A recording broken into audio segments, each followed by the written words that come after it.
എല്ലാവർക്കും എൻ്റെ പുതിയൊരു വീഡിയോയിലേക്ക് സ്വാഗതം. ഇന്ന് ഞാനിവിടെ ടേസ്റ്റിയായ മട്ടൻ ദം ബിരിയാണിയാണ് ഉണ്ടാക്കുന്നത്. അതിനുവേണ്ടി 1/2 കിലോ ബസ്മതി അരി, ഈ കപ്പിന് 1 കപ്പ് അരിയുണ്ട്.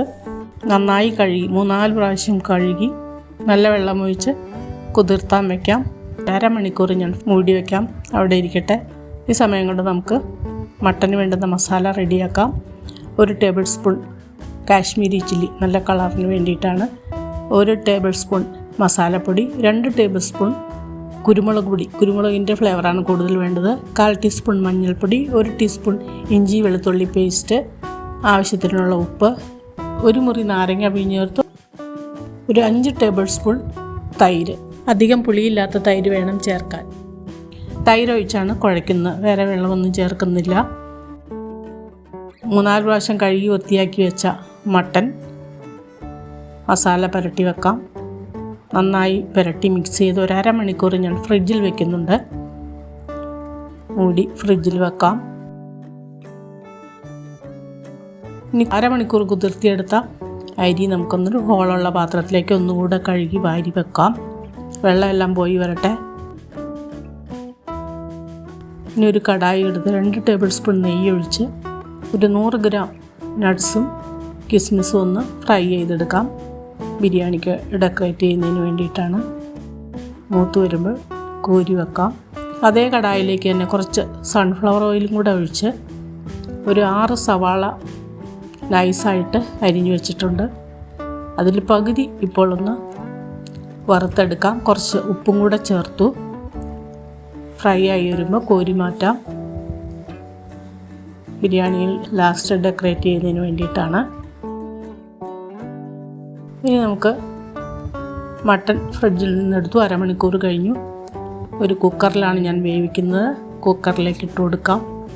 മട്ടനിൽ തന്നെ ധാരാളം വെള്ളം വേണ്ട, കൂടുതൽ വെള്ളമൊന്നും ഒഴിക്കണ്ട. 1/2 ഗ്ലാസ് വെള്ളം ഒഴിച്ചു കൊടുത്താൽ മതി. കുറച്ച് കറിവേപ്പിലയും ചേർത്തു 4 വിസിൽ വരുന്നവരെ വേവിച്ചെടുക്കാം. ഇനി വേറൊരു കുക്കറിലേക്ക് 2 ടേബിൾ സ്പൂൺ നെയ്യ് ഒഴിച്ച് 2 കഷ്ണം പട്ട, 4 ഏലക്ക, ഒരു തക്കോലം, ഒരു 6 ഗ്രാമ്പു, ബേ ലീഫ്, 1 ടീസ്പൂൺ പെരിഞ്ചീരകം. ഇതെല്ലാം കൂടെ ആ നെയ്യിലൊന്ന് വഴറ്റിയതിന് ശേഷം വെള്ളം കളഞ്ഞു വെച്ച അരി നമുക്ക് നെയ്യിലേക്കിട്ടൊന്ന് വഴറ്റിയെടുക്കാം. അതിനുശേഷം 1 കപ്പ് അരിക്ക് 2 കപ്പ് തിളപ്പിച്ചാറിയ വെള്ളമാണ് ഞാൻ ഒഴിച്ചു കൊടുക്കുന്നത്. കൂടുതൽ വെള്ളം ഒഴിക്കരുത്. തിളപ്പിച്ചാറിയ വെള്ളം ഒഴിച്ചു കൊടുത്തു. 1 മുറി നാരങ്ങ പിഴിഞ്ഞേർത്തു. ആവശ്യത്തിന് ഉപ്പും ചേർത്തു. ഇനി ഫ്രൈ ചെയ്ത് വെച്ച സവാള 2 പിടിയൊന്ന് കൈകൊണ്ട് പൊടിച്ചൊന്ന് ഇട്ട് കൊടുക്കാം. സവാള ഫ്രൈ ചെയ്ത നെയ്യും കൂടെ 2 ടീസ്പൂൺ ഒഴിച്ചു കൊടുക്കാം. ഒരു വിസിൽ വരെ ഒന്ന് വേവിച്ചെടുക്കാം. മട്ടൻ എന്തായെന്ന് നോക്കാം. നന്നായി വെന്ത് കഴിഞ്ഞു. മട്ടനിൽ തന്നെ വെള്ളമുണ്ട്.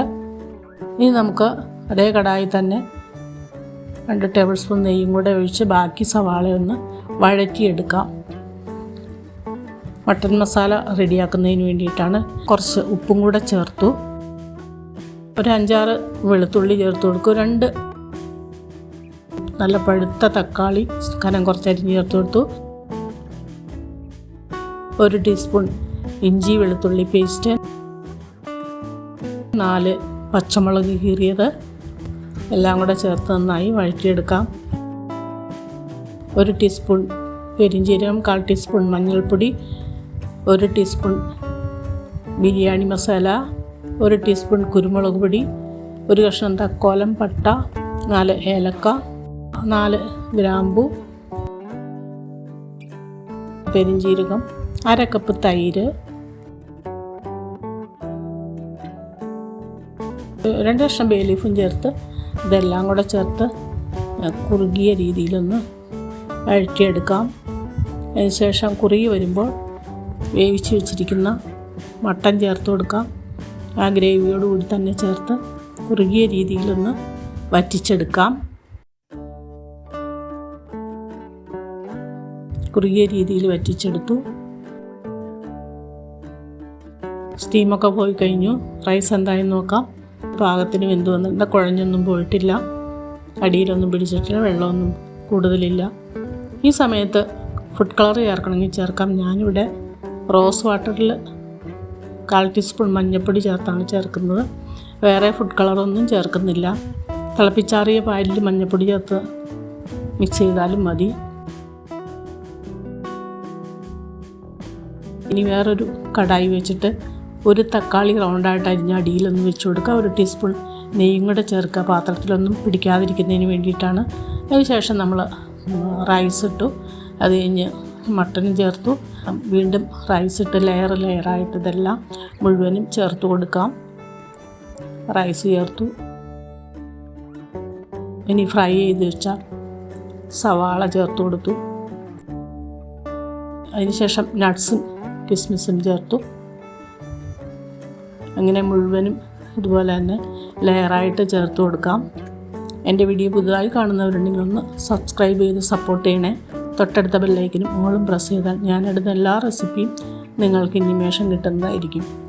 കുറച്ച് പുതിനയിലയും 1 പിടി മല്ലിയിലയും ചേർത്ത് വീണ്ടും റൈസും മട്ടനും ചേർത്ത് കൊടുക്കാം. വളരെ എളുപ്പത്തിൽ തന്നെ മട്ടൻ ദം ബിരിയാണി റെഡിയാക്കാവുന്നതാണ്. വീണ്ടും ലെയർ ചെയ്ത് സവാള ഫ്രൈയും നട്ട്സും കിസ്മിസും ഫ്രൈ ചെയ്തതും മല്ലിയിലയും പുതിനയിലയും എല്ലാം ചേർത്തു. ഒരു 6 പേർക്ക് സുഖമായിട്ട് കഴിക്കാനുള്ള ബിരിയാണി ഉണ്ടത്. ലാസ്റ്റ് റൈസും കൂടെ ചേർത്തു.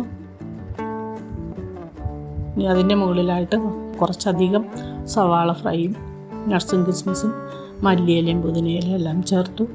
ഇനി അത് ഒരു അലൂമിനിയം ഫോയിൽ പേപ്പർ വെച്ച് ആവി ഒട്ടും പുറത്തു പോകാത്ത രീതിയിൽ ലോ ഫ്ലെയിമിൽ 20 മിനിറ്റ് അടച്ചു വെച്ച് ദം ചെയ്തെടുക്കാം. ചൂടാക്കിയ പഴയ പാനിൻ്റെ മുകളിലേക്കാണ് ദം ചെയ്യാൻ വെച്ച് കൊടുക്കുന്നത്. 20 മിനിറ്റ് കഴിഞ്ഞു, എന്തായെന്ന് നോക്കാം. നന്നായിട്ട് ആവിയൊക്കെ വന്നു. ഇനി ഇത് ഒരു സൈഡിൽ നിന്ന് ഇങ്ങനെ അടിയിൽ നിന്ന് തന്നെ മട്ടൻ പീസൊക്കെ കൂടെ കോരിയെടുത്ത് ഒരു പ്ലേറ്റിലേക്ക് സെർവ് ചെയ്യാവുന്നതാണ്. വളരെ പെട്ടെന്ന് തന്നെ മട്ടൻ ദം ബിരിയാണി റെഡിയായി. സാലഡും ചട്നിയും ലെമൺ പിക്കിളും എല്ലാം കൂടി കഴിക്കാവുന്നതാണ്. നിങ്ങളും ട്രൈ ചെയ്യുക, കമൻറ്റുകളൊക്കെ അറിയിക്കുക.